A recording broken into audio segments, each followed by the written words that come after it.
Hello, Business 635 students. This is Professor Hassey speaking for one last time during this week number 10 update video from Claremont, California, live and in color. And as you can see, I am dressed in a festive red today to celebrate the end of our fall term and all your hard work this term. Today we'll be just giving you a couple of ideas about your case number 4, the bankruptcy reorganization case. Be asking you to complete your course evaluations once you complete that case, and then finally to be ready for all my grades being posted a week from today for your hard work this term. So I'll be available this weekend if any of you have any last minute questions or concerns.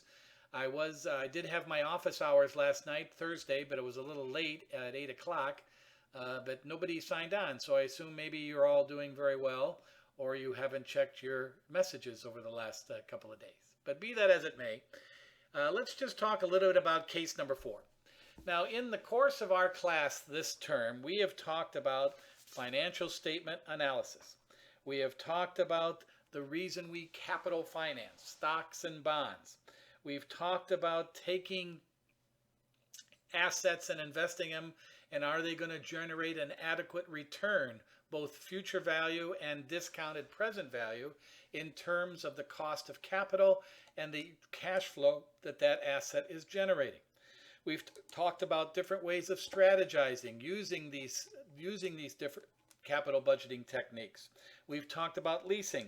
We've talked about alternative strategies to financing a company outside of the business, leasing. Initial public offerings or offering of new equity through both public and private. We've talked about acquisitions.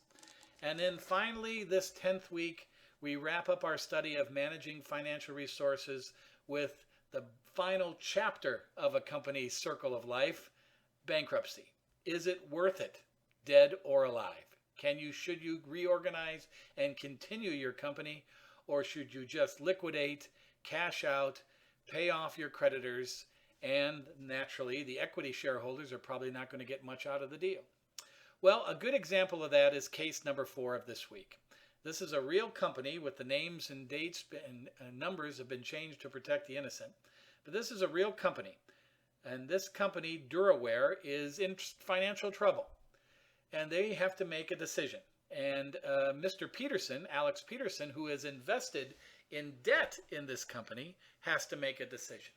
Should this company liquidate, cash out, sell off their current and fixed assets, whatever cash they can get, and naturally you can calculate that amount, is that worth to the remaining people who can qualify to get paid off?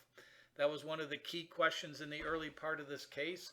What is the priority list of who gets paid first? This is discussed in chapter 24 of your text. Who gets paid first when a company sells out and liquidates? Or should the company reorganize? Should they reorganize the assets, sell off some of the, or not sell off, convert some of the debt to equity, reduce the debt service, and maybe continue on in the business? That is your decision in this analysis. You'll be putting it in a memorandum format to Mr. Peterson to explain what's your interpretation of this case. Is it worth more dead or alive? Is Duraware, for Mr. Peterson, worth more dead or alive? So that's your analysis. And this completes our strategic review of managing financial resources. First of all, we've talked about what do the financial statements and what do the analysis of a company tell us. Then using that information, can we go into the market and get cheap capital? Is our weighted average cost of capital, which is driven by our capital structure, going to give us cheap money? And what does cheap money mean? The cheaper the money, the more return we get off the asset.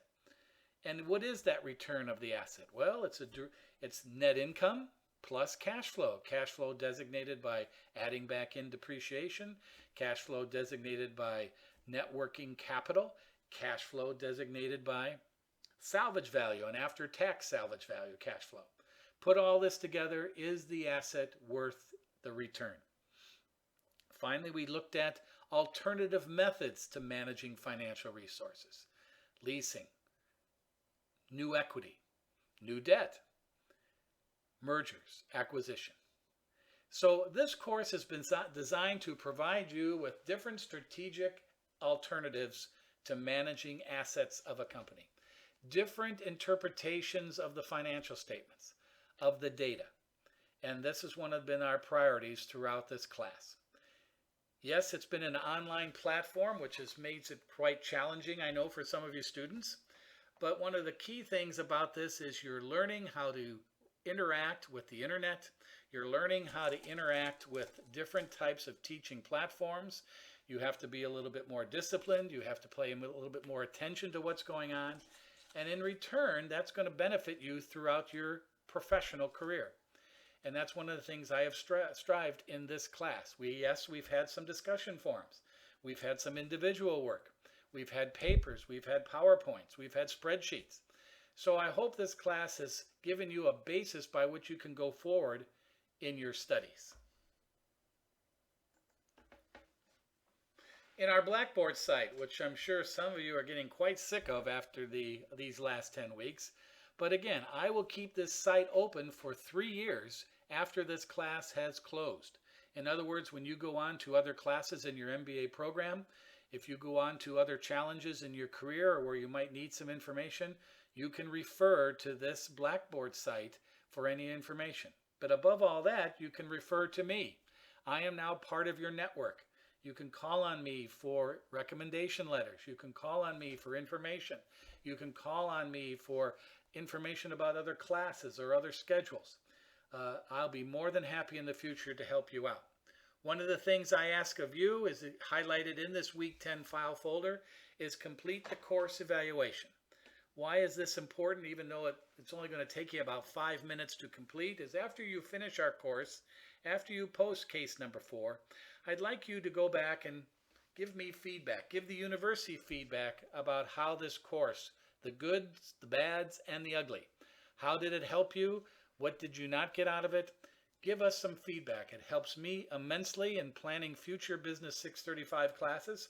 Matter of fact, this coming winter term, I'm teaching 635 again online. Your feedback is very important, both positive and negative.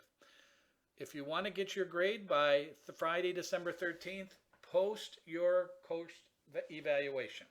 I do not read them. I will not get feedback from these evaluations and probably until March. But is it important to complete for our university and make our programs better?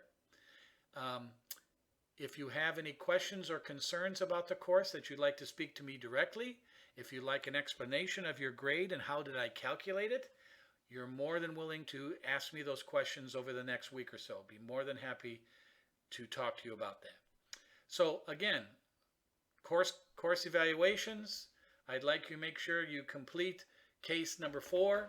I'm available all this weekend. And I want you to make sure, there I am, I want you to make sure that this course has provided you value. And I know it's a difficult thing for online platforms to provide value when sometimes you're trying to figure out what the hell he's talking about. But again, I hope we were able to answer your questions completely and quickly. If you have any additional questions, again, as I said, I'll be available this weekend. I want to wish you all much success in the future. It's been a pleasure being able to teach you. I know we've only chatted a couple times live on the internet, but if I see you down the road in other classes or in other campus centers or on the main campus, please feel free to say hi and introduce yourself. Be more than willing to talk with you about your program, about your career, about anything, except the Los Angeles Rams. They stink. But besides that, also, I wish you and your families have a wonderful holiday season. Be safe and travel safe if you're traveling. And we'll see you all hopefully again sometime in the future. So this is Professor Hassey signing off from Claremont, California. Within my time limits. This was supposed to be a 10-minute video, and I've done it. Thank you very much. It's been a real pleasure and honor to work with you, and we'll see you down the line. Adios.